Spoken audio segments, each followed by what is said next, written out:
खादी की सरकारी फरमान पर खाकी का यह रूप देश में पहली बार नहीं देखा जा रहा था। सरकारी इशारों पर चलने वाली ये लाठियां छात्रों के शरीर पर नहीं बल्कि उनकी उम्मीदों पर पड़ रही थीं और उनके सपनों को तोड़ रही थीं।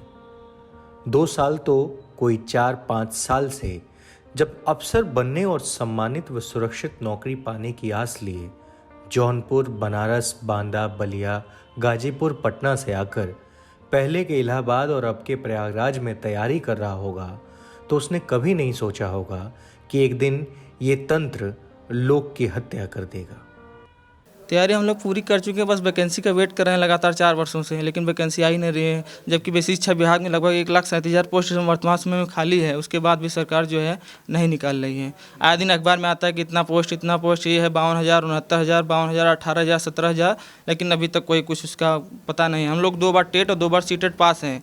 इसके प्रक्रिया होती है सुपर टेट वैकेंसी की प्रक्रिया होती है, लेकिन अभी सरकार ने न कोई आंकड़ा पेश किया न कुछ पेश किया कि कब वैकेंसी है, अभी कुछ पता नहीं है। अभी उत्तर प्रदेश में 69,000 शिक्षकों का जो एक पूरा चल रहा है आंदोलन, वो तो एक तरफ है। दूसरा, पूरे उत्तर प्रदेश में 6,000 शिक्षक मित्र जो थे उन्होंने आत्महत्या कर लिया। ऐसी स्थिति में आप लोगों को लगता है कि इस सरकार में या फिर किसी भी सरकार में आपको रोजगार मिल जाएगा? देखिए, इस सरकार में तो हम पूरा लगभग 5 साल देख लिए हैं, रोजगार पे नाम पर कुछ मिला नहीं है, ना बस जुमलेबाजी हुई है। अब देख लिए इतने पोस्ट, अब हम अपने विभाग में जैसे बेसिक जो टीचर की तैयारी करते हैं, तो बेसिक शिक्षा विभाग में अभी तो वैकेंसी, अब जब तक हम कह रहे कि 22 लाख लोगों ने टेट का परीक्षा दिया था, उसके बाद वैकेंसी का कुछ पता नहीं है। उसमें भी अगर कोई एग्जाम कराते हैं तो पेपर पर्चा लीक, पेपर आउट, इतना बड़े पैमाने पर भ्रष्टाचार होता है कि आपको बता नहीं सकते। यहाँ पर देखते हैं अगर परीक्षा देने जाएंगे तो सब लोग मोबाइल में, व्हाट्सएप में लगातार पेपर आउट पर सब पढ़ते रहते हैं। सब क्या पारदर्शिता है कोई? और उसके बाद न कोई आरक्षण की पारदर्शिता, एक EWS जो बता रहे थे भाई साहब, EWS पता नहीं कैसी अनियमितता है कि हम बता नहीं सकते भाई। लेकिन कोई भी इस सरकार में कोई भी वैकेंसी अगर हो तो कोई पारदर्शिता पूर्वक नहीं कराए हैं। अभी आपको बता दें, हम यहाँ जब से हैं फार्म, इतना फार्म भरे कि भी एग्जाम कुछ पता नहीं कब। जैसे हमारा दिखाई बैग तो उसमें दिखाते इतने फार्म डाले हैं, लेकिन उसका एग्जाम अभी कुछ हुआ नहीं है। 4 साल से फार्म डाल दिए, 19 से 18 के फार्म डाले हैं, न कोई एग्जाम हुआ है न कुछ हुआ है। कौन कौन सा एग्ज़ाम अब तक दे? एग्जाम में देखिए अभी तो कुछ करा ही नहीं है। यहाँ जो अधीनस्थ सेवा चयन आयोग है, यहाँ की उत्तर प्रदेश का जो आयोग UPSSC है, UPSSC आयोग जो है, और इसमें कोई भी एग्जाम लगभग आप देखिए 4 साल या 5 साल एक भी लेखपाल की वैकेंसी नहीं है। लेखपाल के नाम पे एक जो है PET लेके आए थे, उसमें भी जो है असफल हो गई सरकार, नहीं ठीक से करा पाई, ना कोई इसका कोई मतलब पारदर्शिता उसमें कुछ नहीं है, ना भी वैकेंसी का कुछ पता नहीं है। 8,000 लाए हैं, लेकिन अब देखिए सरकार जाने वाली है और एग्जाम कब होगा कुछ पता नहीं है। अब दिखा देते हैं आपको कब से हम कौन सा फार्म डालें, लेकिन उसका एग्जाम नहीं है। न प्रत्यक्ष रूप से जुमलेबाजी नहीं कि झूठ बोल रहे हैं या किसी के पक्ष में या किसी के दबाव बोल रहे हैं। दिखा देते हैं आपको सब कहाँ कोई एग्जाम नहीं हुआ है। अभी आपको बताएं तो सबका फॉर्म ही भरते हैं। फार्म बस इतना देखिए, सब फार्म, लेकिन अभी एक एग्जाम नहीं हुआ है। अब देख लीजिए, यही एग्जाम देख लीजिए, ये देख लीजिए, रेलवे का है, 2019 का फार्म डाला गया है, लेकिन अभी कुछ क्लियर नहीं है इसका। सब है लगभग बहुत सारे, इसमें हम भूल भी गए हैं, इतने एग्जाम फार्म डालने हैं कि भूल भी गए हैं कि कब एग्जाम होगा कब नहीं। बस फार्म पड़ा है, बस आता है साइट वाइट पर, यूट्यूब वाले दिखाते तब वही दिखाते, खोजते हैं कि कौन सा फार्म डालें कौन सा नहीं डाले हैं। जब माएँ अपने बच्चों को अपने से दूर भेजती हैं, जब पिता अपनी पूरी पूंजी लगाकर उसे शहर भेजता है, तो सबके आंखों में एक उम्मीद होती है। उम्मीद एक बेहतर भविष्य की, एक नई उड़ान की, कामयाबी की।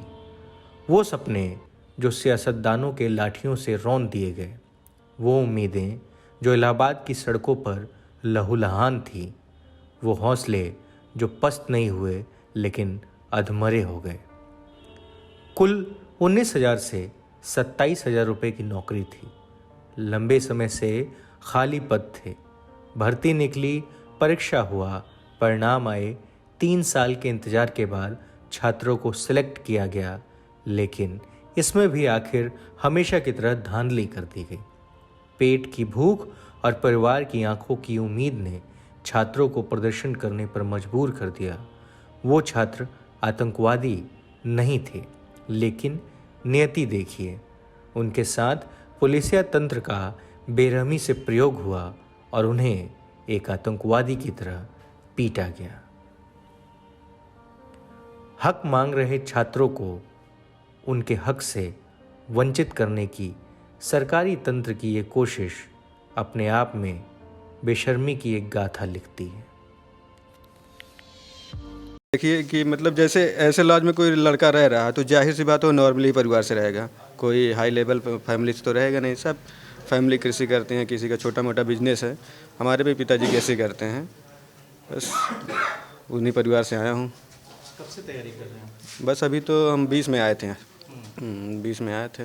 इस बार आपने एग्ज़ाम दिया? हाँ, एग्ज़ाम इस बार दिया था। नहीं निकला? नहीं, हो गया मेरा तो CBT 1 में हुआ है। हाँ। तो उस दिन जब पुलिसिया लाठीचार्ज यहाँ पे हुआ तो उसमें क्या आप भी शामिल थे? नहीं, मैं वहाँ प्रोटेस्ट में तो नहीं गया था, लेकिन मार खाए सब लोग है, ये बात है। मार यहाँ जितने लोग हैं, मार तो फिलहाल सभी खाए हैं। थोड़ा आप लेट हो गया, नहीं तो पूरा दृश्य देखते पूरा यहाँ का, तो पूरा सब टूटा फूटा है तो था, लेकिन अभी सब हो गया है। इसका मरम्मत कर दिए हैं अंकल जी, पूरा बना दिए। सर मैं उस समय यहीं पे था। जैसा कि आप सभी लोगों को पता होगा कि जो पुलिसिया अत्याचार छात्रों के साथ किया, कतई हमारे सपनों को नहीं, हमारे माँ बाप के सपनों को दबाने के लिए किया गया था। ये हम जब यहाँ पढ़ने आते हैं तो माँ बाप अपने परिवार, गांव, देश, सबका, समाज का एक सपना लेकर आते हैं। वही छात्र है, जो छात्र पढ़ेगा तभी ना हम समाज का, सही समाज का निर्माण कैसे होगा। हमारी सबसे बड़ी पूंजी क्या है? शिक्षा था। हम शिक्षा के लिए आए थे, ना हम कोई प्रोटेस्ट करने नहीं गए थे। हम लोग अपने रूम में इलाज में ही थे, ये पढ़ लिख रहे थे। जिस हाथ पे मारा गया तो उस हाथ पे हम लोग कलम से लिखते थे। ये दरवाजाएँ देख रहे होंगे सब तोड़ा गया तो सब नया लगा है। क्या ये अच्छा था? उस समय जो प्रसव में यही कहना चाहूँगा, ये कतई परीक्षार्थियों के साथ बहुत बड़ा गलत कार्य किया गया था, अत्याचार किया गया था। हम लोग छात्र हैं, किसी न किसी हम लोग पढ़ने आए थे, कोई आतंकवादी थोड़ी हैं हम लोग तो विद्यार्थी थे ना। हम इन्हीं के पढ़ाए, इन्हीं की जो संस्थाएं हैं वहाँ 70 लाख वैकेंसीज आज से 5 साल पहले जब भाजपा की सरकार आई थी तो उन्होंने कहा था। उत्तर प्रदेश में अगर आंकड़ों की बात करें तो इन 5 सालों में 27 लाख करंट यहाँ पे बेरोजगार पाए जाएंगे।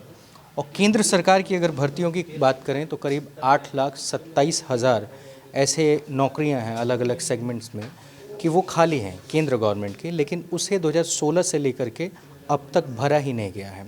आर्मी की अगर बात करें तो 2016 के बाद से वैकेंसीज नहीं है। RRB और NTPC 3 साल लटकता है। एक कोई भी छात्र अगर गांव से शहर की तरफ जाता है तो तमाम उम्मीदों को लेकर के जाता है, उसके माता पिता की उम्मीदें होती हैं। अगर वो अपनी क्वालिफ़िकेशन पूरी करके उस नौकरी को पा लेता है तो रिश्तेदार से लेके और तमाम गांव समाज के लोग उस उम्मीद पे रहते हैं कि हाँ चलो अब इसका भला हो जाएगा या ये परिवार से बेहतर हो पाएगा। लेकिन वैसी स्थिति में अगर 3 साल गुजर जाए, उसके बाद अगर रिज़ल्ट आए और उस रिज़ल्ट में भी तमाम तरह की अशुद्धियाँ हों, अनियमितताएँ हों, तो आप समझिए कि उसके परिवार का या फिर उस स्टूडेंट का कितना मन दुखित होगा, उम्मीदें टूटेंगी।